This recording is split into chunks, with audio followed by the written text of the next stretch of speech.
Alors le message que j'aimerais vous apporter ce matin, la foi sans intimité avec Dieu n'est pas la foi. Aussi, on va poursuivre donc sur ce thème de l'intimité avec Dieu le 2 février. Donc je vous avais parlé de ce verset de Matthieu 6, versets 6 et 7. « Mais toi, quand tu pries, entre dans ta chambre, ferme ta porte et prie ton Père qui est dans le lieu secret, et ton Père qui voit dans le secret te le rendra. En priant, ne multipliez pas de vaines paroles comme les païens qui s'imaginent qu'à force de paroles, ils seront exaucés. » Vous vous souvenez peut-être, si vous étiez là, vous pouvez réécouter ce message sur notre site internet de l'Église. D'ailleurs, tous les messages, en principe, y sont, sauf s'il y a eu un problème d'enregistrement.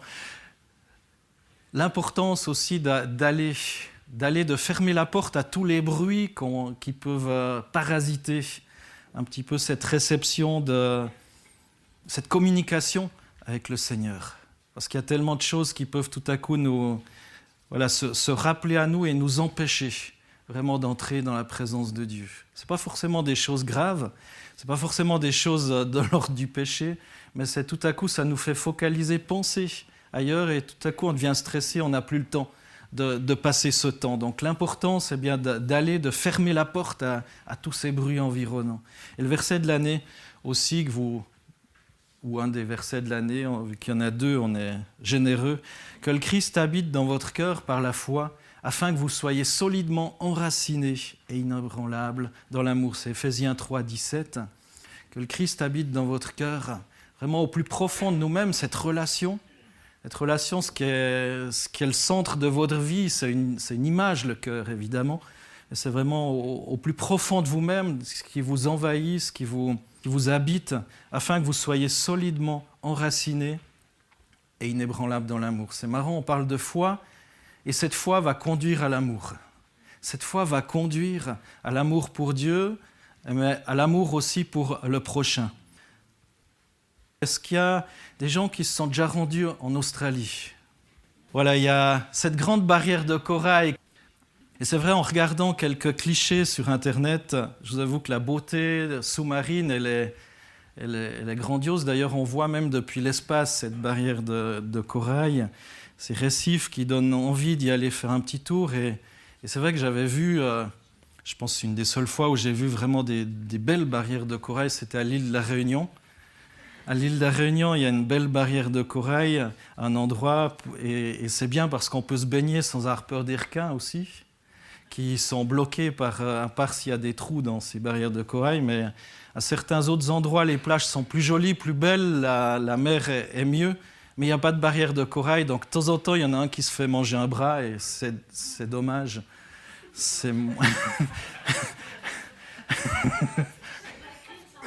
Sauf pour le requin, évidemment.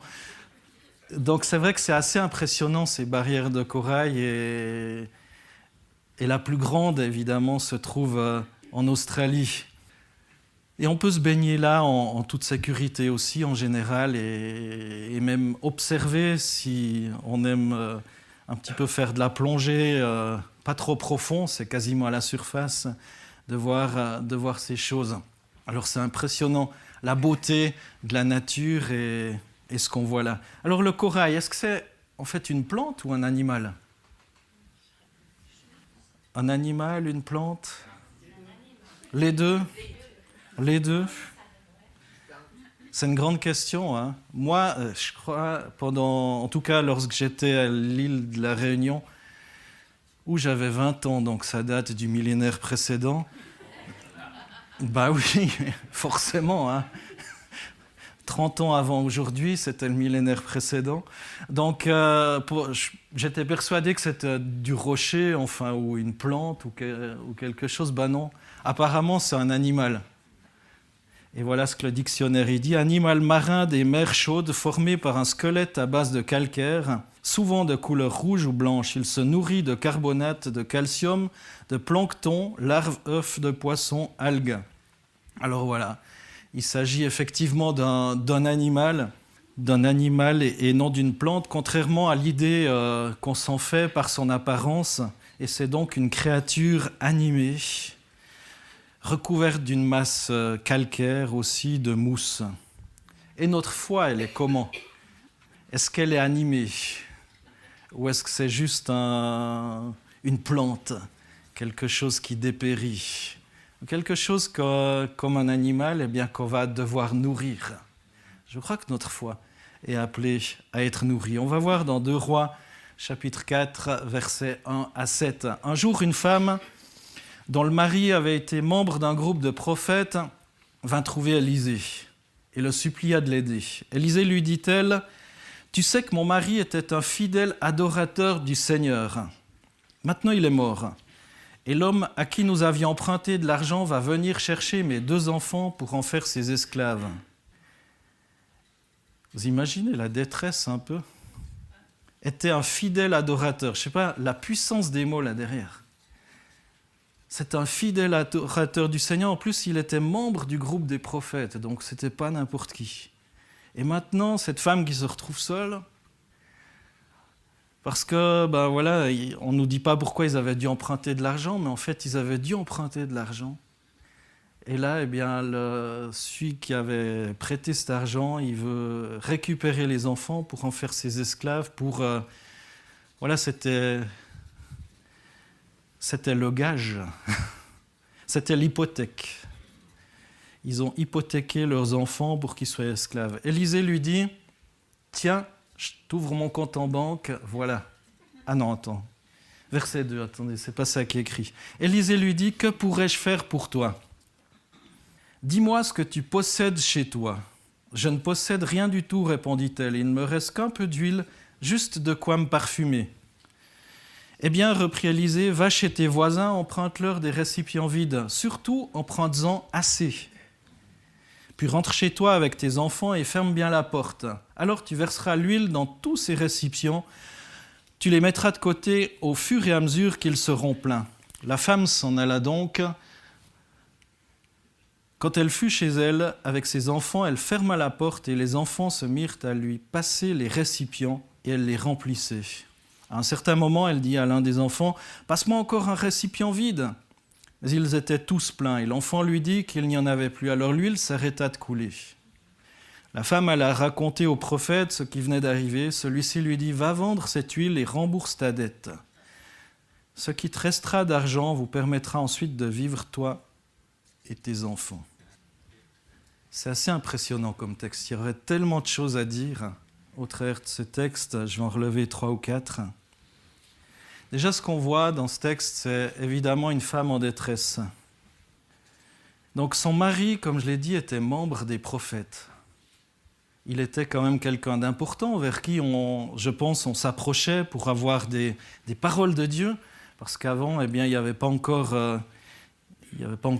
ce sacerdoce universel où chacun vraiment entendait Dieu.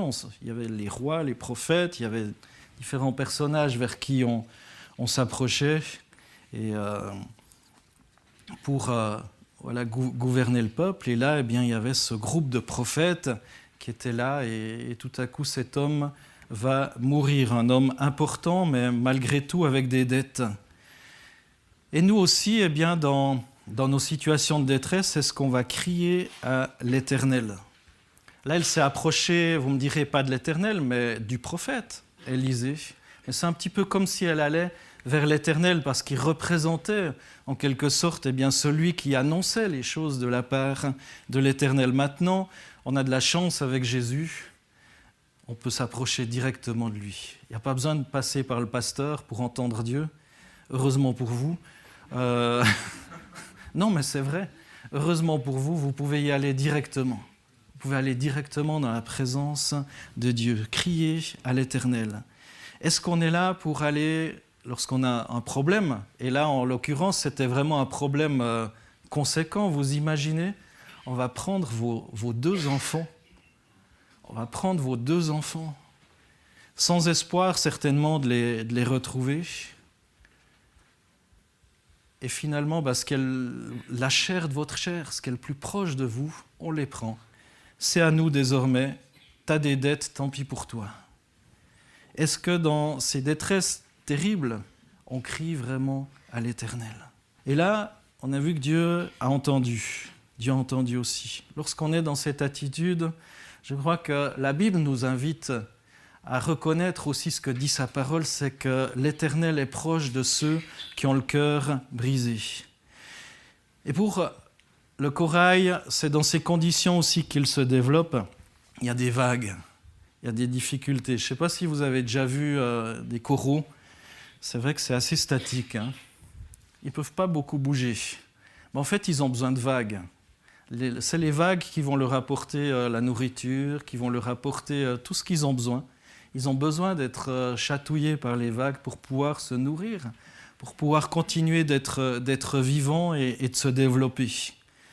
Et c'est avec ces courants marins que les micro-organismes sont apportés dont ces coraux ont besoin pour vivre, se développer et finalement continuer de grandir. Et jusque dans les années 2000-2015, les coraux d'Australie ont continué de se développer. Maintenant, il semblerait qu'ils sont en train de mourir petit à petit et ils sont en train d'essayer de trouver des solutions pour que ça perdure. Mais ça, c'est autre chose et je ne suis pas un botaniste, un scientifique ou que sais-je. Enfin, pas un botaniste vu que c'est un animal. Donc il faut envoyer un vétérinaire peut-être. Je laisse ceux qui savent s'occuper. Voilà, chacun son job. Donc il y a cette femme en détresse. Deuxième chose qu'on voit, la question d'Élisée à cette femme. C'est curieux. Élisée, il aurait pu faire maintenant une collecte de fonds sur Facebook, un appel de fonds à tous ses collègues prophètes, et puis ils auraient payé la facture. Cette pauvre dame, elle est sans sous, sans revenu, on va vraiment tout lui donner. Et puis en fait, elle continue d'être une assistée. Qu'est-ce que tu as ? Qu'est-ce que tu as ? Dis-moi ce que tu possèdes chez toi. La veuve dit, j'ai de l'huile, puis en plus c'est de l'huile pour se parfumer, donc vous imaginez, c'est top. Elle va donner ce flacon d'huile à Dieu. Elle dit, j'ai rien du tout, il me reste juste un petit flacon d'huile, juste quelque chose. Et finalement, avec ça, ça va faire toute la différence. Élisée, comme j'ai dit, aurait pu payer sa dette, mais il ne l'a pas fait. Il la renvoie vers ses ressources, vers ce qu'elle a, vers ce qu'elle possède. Et c'est avec ce qu'elle possède que l'incroyable va se passer. Quand je médite sur la vie du corail, je découvre un aspect fondamental dans sa vie, c'est que vous ne le trouverez jamais ailleurs que sur une chaîne rocheuse. Le corail est sur de la roche. C'est là qu'il naît après la ponte des œufs vers le printemps, et ce rocher dont il a absolument besoin pour se développer et vivre me fait penser aussi au Seigneur Jésus, sur lequel notre foi est appelée à se développer. On est appelé à tenir fermement attaché. Parfois, il y a aussi ces vagues qui arrivent et qui nous déstabilisent. Ces vagues comme le corail qui subit des vagues. Mais en fait, au lieu de l'affaiblir, le corail, ça le nourrit. Ça le nourrit parce que le corail est solidement installé sur le rocher. Et je crois que si on est solidement installé sur le rocher qui est Jésus-Christ, même s'il y a des vagues, même s'il y a des tempêtes, finalement, ça va comme nous fortifier aussi. Dans Matthieu 7, versets 24-25, il écrit « C'est pourquoi celui qui écoute ce que je dis et qui l'applique ressemble à un homme sensé qui a bâti sa maison sur le roc. Il a plu à verse, les fleuves ont débordé, les vents ont soufflé avec violence. Ils se sont déchaînés contre cette maison. Elle ne s'est pas effondrée, car ses fondations reposaient sur le roc. » Là encore, l'importance, comme le corail, d'être installé sur le roc. S'il arrive qu'un œuf de corail ne tombe pas parmi les rochers, c'est fini pour lui. Il ne viendra jamais un polype et ne pourra jamais s'établir et construire sa maison. Alors courez pas le risque de poser vos fondations ailleurs que sur Jésus. Ça serait fatal aussi, et s'il y a le vent, s'il y a la tempête, vous allez finir par chuter. La femme vient au bon endroit poser sa requête, vers le prophète. Elle va au bon endroit. C'est comme si elle s'approchait de Dieu pour nous aujourd'hui. Comme j'ai dit, il y avait besoin du prophète. C'était le prophète qui était comme le porte-parole de Dieu aujourd'hui. eh bien on peut aller directement vers Dieu, vers Jésus-Christ. Vous pouvez y aller directement. Alors, les prophéties sont utiles, évidemment, et sont aussi là pour nous encourager, pour nous défier, parfois pour nous remettre en place. Mais je crois qu'en premier, eh bien, Dieu veut qu'on ait cette intimité avec lui, dans la foi, par la foi, en sa parole. Et on va voir dans la suite du texte aussi le pas de foi de la veuve. Elle sort dans la rue pour demander des récipients, et c'est certainement humiliant d'aller demander des récipients dans la rue. Elle n'a plus rien, la pauvre, et en plus elle est pleine de dettes. Qui va lui faire confiance ? On va se dire, on lui donne les récipients, mais elle a déjà tellement de dettes que ces récipients, on ne va jamais les récupérer. On ne va jamais les récupérer. C'est à fond perdu. Vous imaginez cette dame qui est déjà humiliée et qui se retrouve à aller demander. Et d'ailleurs, le prophète lui a dit, demande-en pas un petit nombre, il en faut beaucoup. Et c'est ce qu'elle va faire. Elle n'a rien, elle a juste cette petite bouteille d'huile, mais finalement, elle va aller dans la rue, demander. Et après, comme c'est dit, elle va fermer la porte de sa maison. Là encore, il faut bien fermer à clé. C'est ce qu'on a lu dans le texte, on y reviendra tout à l'heure. Et c'est dans sa maison que va se passer le miracle. Il s'est passé quoi avec ce corail ? C'est un corail ? Mort, ouais. Mort, ouais. C'est un corail, mais il est mort, effectivement. Il a perdu sa couleur, il a perdu sa vitalité. On s'aperçoit d'ailleurs tout autour qu'il n'y a pas de vie, il n'y a pas de végétation non plus, il n'y a pas de poissons, pas de crustacés, pas d'organismes, pas de mouvement vu. Ce corail, il semble être au mauvais endroit. En fait, il a peut-être été emporté par les vagues lorsqu'il était qu'un œuf pour venir se poser à un endroit, mais finalement, il n'a pas pu établir sa maison de façon durable. Et le corail, c'est un animal marin qui vit regroupé en colonies. Il n'est pas du tout appelé à vivre isolé. Il a besoin des autres aussi. Il a besoin des autres. Et je crois qu'on a aussi besoin des autres. Et là, cette femme s'est rendue compte qu'elle avait besoin des autres. La veuve avait besoin des autres pour emprunter des vases. Elle ne les avait pas. Elle n'avait déjà plus rien. Je pense que tout son mobilier, tout ce qu'elle possédait, elle l'avait déjà vendu pour essayer de survivre. Et là, ils n'avaient plus rien, même pour manger.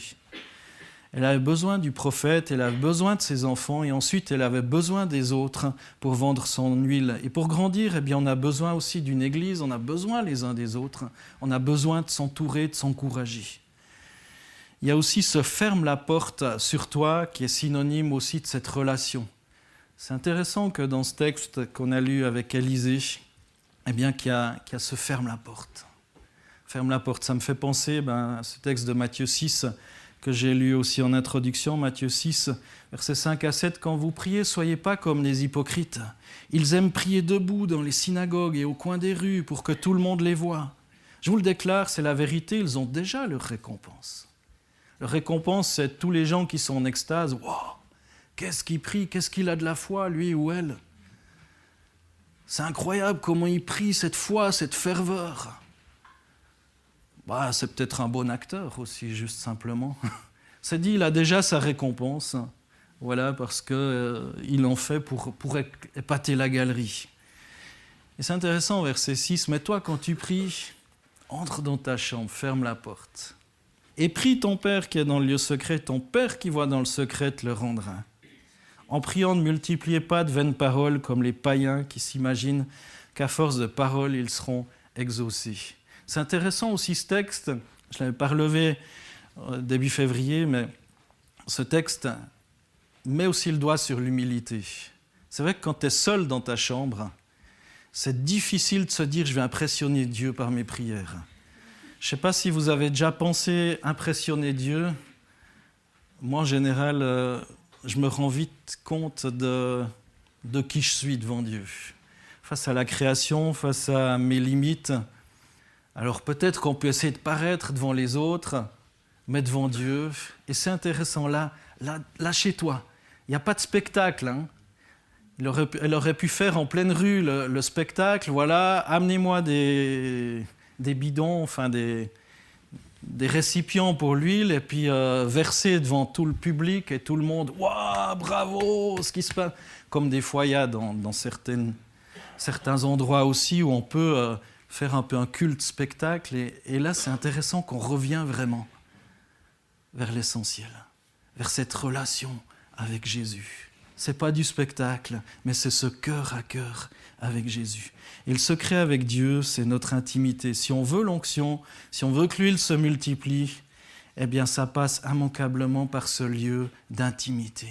Ce lieu où tu es dans ta maison, chez toi, où tu es pas juste dans l'église, faire ces belles prières, ou essayer de montrer quand même qu'il y a de la foi dans notre cœur, mais aussi chez toi, tu es pareil. Chez toi, tu es pareil. Et ça passe comme ça, et c'est là que tu t'entraînes, et finalement que ça va jaillir aussi dans l'Église. Que ça jaillit dans l'Église, parce qu'il y a eu cette préparation dans l'intimité du Seigneur. C'est ce lieu d'intimité qui doit se développer, et qui permet à la foi de se développer. Alors mets-toi à genoux, prie pour tes amis, prie pour tes collègues, prie pour ta famille. Mets-toi à genoux, crie à Dieu dans ce lieu d'intimité chez toi. Crie à Dieu. Et comme Élisée l'a dit, eh bien, et je remplirai ton vase d'huile, et même plein d'autres vases, pour que tu en aies en réserve pour vivre encore. Et il y a eu, par la suite, et c'est le dernier élément, va vendre ton huile. C'est intéressant que dans ce texte, il y a eu le miracle. Et au verset 7, c'est dit, la femme, elle a raconté au prophète ce qui venait d'arriver. Elle a pu dire, super, maintenant il y a l'huile et tout, prophète, c'est bon, tu m'as servi. Des fois, on est un petit peu comme ça. Dieu nous a répondu, donc c'est bon, merci Seigneur. Non, elle retourne vers le prophète. Puis le prophète, il lui dit ce qu'elle doit faire avec cette huile. Va vendre cette huile et rembourse ta dette. Ne devez rien à personne. Déjà, mettre un point d'honneur. Voilà, tu as été béni du Seigneur, maintenant va et rembourse. Et puis après, tu pourras avoir de quoi vivre. Des fois, nous, on dirait, je garde pour de quoi vivre, puis si je peux, éventuellement, je rembourserai. Et voilà, tu as été béni, maintenant va, rembourse ta dette. Et finalement, eh bien, ça continue la bénédiction. C'est intéressant. La grande bête corail australienne, donc elle est visible depuis l'espace, mais elle a continué à s'étendre jusqu'en 2016. Et le récif poursuit son expansion. D'autres œufs ont été pondus, tombent parmi les rochers. Donc c'est vraiment un endroit favorable, propice pour devenir à leur tour des polypes. Et ensuite des coraux bien colorés. Par contre, depuis 2016, il semble que ça pose problème. Et à cause notamment des grosses vagues de chaleur.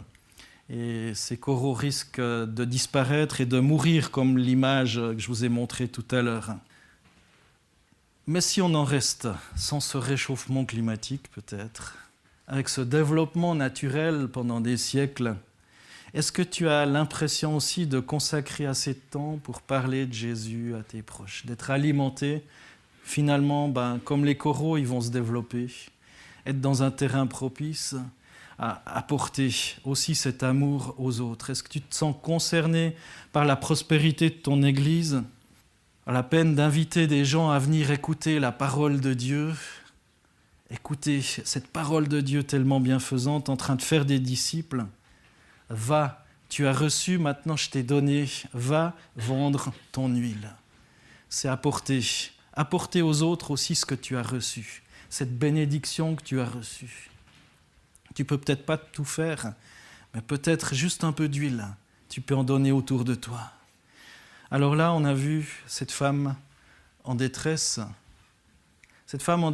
qui se tourne vers son Seigneur au travers du prophète.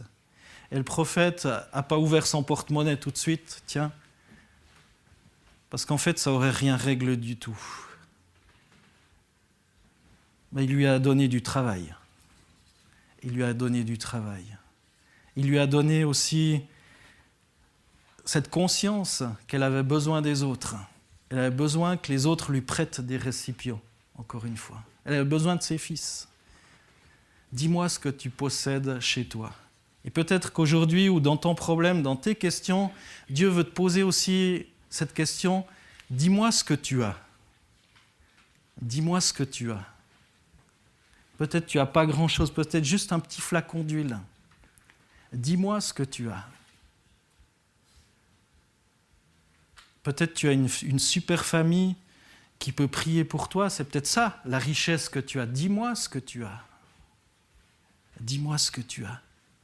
Et finalement, il y a ce pas de foi, de donner à Dieu même ce petit peu que tu as. Ben Seigneur, ce petit peu, peut-être ça va me servir juste pour vivre encore quelques semaines, quelques mois, mais de le donner au Seigneur, et finalement, en le donnant au Seigneur, il y a cette multiplication qui va se produire, et finalement, l'importance d'aller répondre autour de cette bénédiction. Maintenant que tu as été béni, tu as pu régler tes affaires, va vendre ton huile. Parce qu'autrement, finalement, eh bien, s'il n'y a pas cette multiplication, on va se dessécher et mourir. Et on a besoin de continuer de croître. Je ne résiste pas à l'envie de relire ce texte, il est tellement merveilleux. Un jour, une femme dont le mari avait été membre d'un groupe de prophètes va trouver Élisée et la supplia de l'aider. Élisée, elle supplie, il y a cette supplication. Personne en détresse. Comment est-ce qu'on réagit aussi? Est-ce qu'on fait des assistés spirituels lorsqu'on aide les gens? Ou est-ce qu'on lui dit, mais t'as quoi? T'as quoi comme ressource? En plus, elle fait son curriculum. Tu sais que mon mari, tu sais qu'il était, tu sais que je suis la femme de. Donc, entre guillemets, je mérite. Je suis une bonne personne. Que pourrais-je faire pour toi? Dis-moi ce que tu possèdes chez toi. Elle possède rien sauf, tiens, tout à coup, un petit truc. Alors là aussi, prenons conscience eh bien, de ce petit peu qu'on a aujourd'hui. De ce petit peu qui peut s'étendre, s'agrandir et finalement faire des merveilles. Un petit œuf de corail va faire finalement cette énorme barrière de corail où des poissons vont pouvoir nager en toute sécurité aussi, où il y a une diversité incroyable qu'on peut voir, et tout ça aussi pour notre bon plaisir. Alors cette multiplication, elle est là aussi pour vous. Ce matin, Dieu te dit, mais t'as quoi? Qu'est-ce que tu as? Dis-moi ce que tu possèdes. Et je ne sais pas quel pas de foi Dieu veut vous demander. J'en sais rien. C'est Dieu lui-même peut-être qui va se révéler à vous dans votre besoin, dans ce qui vous concerne. Peut-être qu'il va vous demander de dire, ben voilà, lâche ça, donne-le moi, afin que je puisse le multiplier. Et la solution, elle est là. On peut courber nos têtes et juste réfléchir à ça. Peut-être tu penses à quelque chose de bien précis là. Peut-être tu as un problème, une question bien précise, une difficulté.